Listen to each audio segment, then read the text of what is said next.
Setiap tahun pasti ada kita. Iya. Setiap tahun pasti ada. Kalau PPAS itu aset apa saja yang akan dijual? Banyak. Seperti apa? Salah satu Banyak. Semua contohnya. jenis aset kita mulai dari kendaraan, terus peralatan mesin, terus tanah, terus hasil dari bongkaran bangunan ya banyak. Oh, Banyak. Jenisnya banyak dan sebagian besar memang sudah dilelang, sudah terjual sebagian besar gitu ya. Dan sebagian lagi belum. kalau di nominal berapa Untuk perkiraan aset. pendapatan yang akan Kalau dari kuah PPS kemarin kan angkanya 22 ya, Cik? Penjualan aset. Berapa Pak Joko kemarin angkanya? 20 berapa? Berapa kemarin? Yang angka punya lo? 29 ya, ya. 29 miliar total? Jauh banget. Jauh sekali nggak signifikan. Ada lagi rekan-rekan Pak? Totalnya sudah berapa? 69 kali ya, 69%. Dan Tadi target targetnya 800 berapa gitu. Nah, ada lagi? Pak, alasan kita Ya itu, dia menjadi salah satu sumber alternatif sumber pendapatan asli daerah gitu. Kalau semua pendapatan yang kita targetkan tidak masuk misalnya, dan kita masih harus ada biaya yang harus kita keluarkan ya dari penjualan aset. Kita apakah ambil. retribusi atau dan lain itu tidak mampu gitu Pak sampai Iya itu dia makanya saya bilang penjualan aset itu jalan terakhir. Kalau pajak, retribusi dan yang lain-lain itu nggak masuk baru kita menjalankan yang penjualan aset. Tapi sampai jauh ini masih nggak ada masalah gitu. Makanya belum kita tindak lanjuti penjualan asetnya. dari aset yang lain itu berapa Pak yang udah dijual Pak? Kalau yang kecil-kecil kemarin berapa Pak Joko? Juga kira-kira karena kayak kemarin yang alat berat saja kita laku 300-an 300 juta, mungkin sekitar 500 masuk gitu 500 juta. yang Iya. lain-lain itu loh. Yang sudah laku itu sekitar 500 juta, tapi Kemarin itu lelang penghapusan ya itu dari alat berat, kendaraan, ya gitulah, peralatan mesin gitu. Pernah? Dan tahun ini juga baru rencana dimasukkan. Iya betul, berencana. Tapi belum pernah kita jual aset lahan nih. Dan apa yang kita masukkan di situ adalah lahan-lahan yang memang nganggur gitu ya. Jadi nggak ada tuh cerita yang katanya ada bangunannya, lahan dipakai itu nggak ada. Semua yang kita ajukan, semua yang kita rencanakan dijual itu adalah barang-barang yang memang tidak terpakai dan nganggur gitu. Termasuk kayak tadi kendaraan, sepeda motor dan segala macam itu memang sudah nggak bisa lagi kita pergunakan gitu, makanya kita jual, kita lelang. Pak, 29 miliar tadi itu semua lahan, Pak.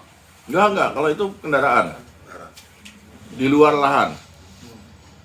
Di luar lahan. Kenapa tidak menentukan anggaran dan menggunakan skala prioritas, Bang? Lo anggaran tuh pasti disusun berdasarkan prioritas. Anggaran pasti kita susun berdasarkan prioritas karena itu kan hasil dari mulai dari bawah tuh, mulai dari muskenbang, mulai dari kelurahan, kecamatan sampai nanti kita bahas lagi di dewan dengan Banang juga punya prioritas sendiri gitu. Kita temukan antara prioritas yang di dewan, Banang sama yang ada di TAPD gitu. Semua itu sudah menjadi belanja yang prioritas gitu. Tapi memang ada belanja-belanja yang nggak bisa kita tinggalkan gitu Mas. Kayak misalkan kita harus bayar P3K. Terus juga kita harus bayar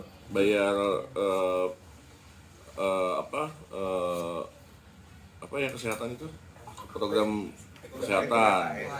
Ya, itu yang begitu-begitu kan nggak bisa kita tinggalkan gitu. Walaupun P3KM itu kita nggak bisa, misalnya nih saya tentukan kayak kemarin anggota dinas kesehatan menganggarkan sekitar 10 miliar gitu ya. Tapi kan yang namanya orang berobat itu nggak bisa kita tahan gitu ya. Sehingga tiba-tiba nih anggaran yang 10 miliar habis gitu, kurang gitu. Akhirnya mau tidak mau kita tambahkan dia jadi 20 miliar. Nah 20 miliar ini kalau dia baru dianggarkan di perubahan, akhirnya dia tidak terserap semua, pindah ke tahun depan. Belanja-belanja yang begitu itu ya nggak bisa kita hindari gitu. Jadi P3KM itu belum dibayar Mas? Atau Sebagian belum bisa karena belum ada anggarannya. Oh. Sebagian belum bisa dibayar karena nggak ada anggarannya. Iya. Ya, ya, menyikapi perkembangan berita yang belakangan ini beredar di media, baik di koran, di media online dan segala macam gitu ya, terkait terkait penjualan aset itu yang ada di KUA PPAS yang tempoh hari sempat instruksi oleh anggota dewan beberapa hari yang lalu itu, terus berkembang menjadi berita yang bisa dibilang jadi bola liar gitu ya, kemana-mana. Perlu kami jelaskan, yang pertama sebetulnya kalau Bapak Ibu lihat, penjualan aset itu bukan baru akan dilakukan tahun ini gitu, tapi sudah sejak dulu sekali kita sudah mencantumkan penjualan aset itu sebagai salah satu pendapatan daerah yang akan menyokong kegiatan-kegiatan di Pemda gitu ya. Sudah sejak dulu. Nah, kemarin terakhir sebetulnya rencana kita menjual aset yang kemudian kita masukkan di dalam KUA dan PPAS itu sudah kita rapatkan, sudah kita bicarakan bersama dengan dewan selama beberapa hari, dan diambil kesimpulan bahwa rencana itu bisa diterima dan dimasukkan ke dalam KUA PPAS. Kalau ngomong apakah diperbolehkan, sangat-sangat diperbolehkan gitu. Bapak Ibu kalau lihat peraturannya di Permen 77, di Pedoman Penyusunan APBD, penjualan aset itu merupakan salah satu sumber pendapatan asli daerah gitu ya. Selain dari pajak, retribusi, kekayaan daerah yang dipisahkan, ada lain-lain pendapatan daerah lainnya yang salah satunya adalah hasil dari penjualan aset. Tapi perlu diingat bahwa penjualan aset yang dimasukkan di KUA PPAS itu masih sangat jauh gitu. Itu baru rencana pemerintah menjual aset kalau misalkan ternyata nanti perlu dana besar yang tidak tercover oleh pendapatan di luar pendapatan dari penjualan aset. Pendapatan kita itu kan banyak gitu. Kemarin dikatakan bahwa penjualan aset itu mencapai berapa? 70% apa berapa bilangnya ya PAD. Padahal sebetulnya PAD itu hanya bagian kecil dari pendapatan pemerintah gitu, pendapatan daerah. Kita dapat pendapatan total itu 1,050 triliun itu dari pemerintah pusat, hanya baru DAU gitu. Belum lagi pendapatan DAK 59 miliar. Belum lagi pendapatan dari insentif bagi hasil. Banyak gitu yang kalau PAD cuma 800 miliar, nggak ada artinya gitu, nggak ada. Dan itu bagian dari nilai itu, sebagiannya adalah penjualan aset.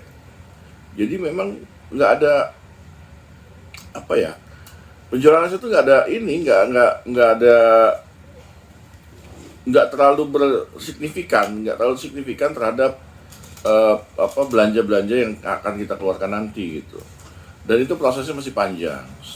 Yang pertama kita masih harus memasukkan dia di KUA PPAS. Kalau ditanya apakah sudah ada persetujuan dewan, ya sudah gitu ya, karena masuknya angka penjualan aset itu karena persetujuan dewan melalui Banang yang sudah kita diskusikan bersama gitu.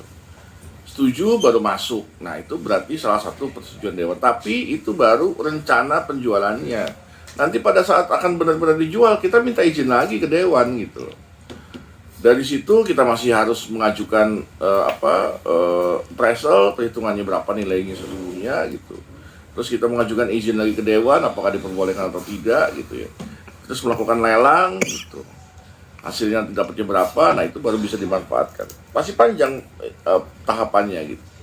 Tapi yang kami herankan kenapa juga hal ini baru dicuatkan belakangan ini gitu ya. Kalau Bapak Ibu lihat, sudah beberapa tahun terakhir ini kan selalu kita masukkan angka penjualan aset itu, karena penjualan aset memang diperbolehkan dan memang itu merupakan salah satu sumber dari pendapatan asli daerah dimanapun, tidak hanya pemerintah Kota Bandar Lampung. Tapi kalau Bapak Ibu lihat di pemerintah daerah se-Indonesia ini pasti ada pasti semua pemerintah daerah itu memasukkan salah satu sumber pendapatan asli daerahnya adalah dari penjualan aset. Apapun bentuknya pasti ada yang dimasukkan dalam sebagai sumber dari pendapatan asli daerah.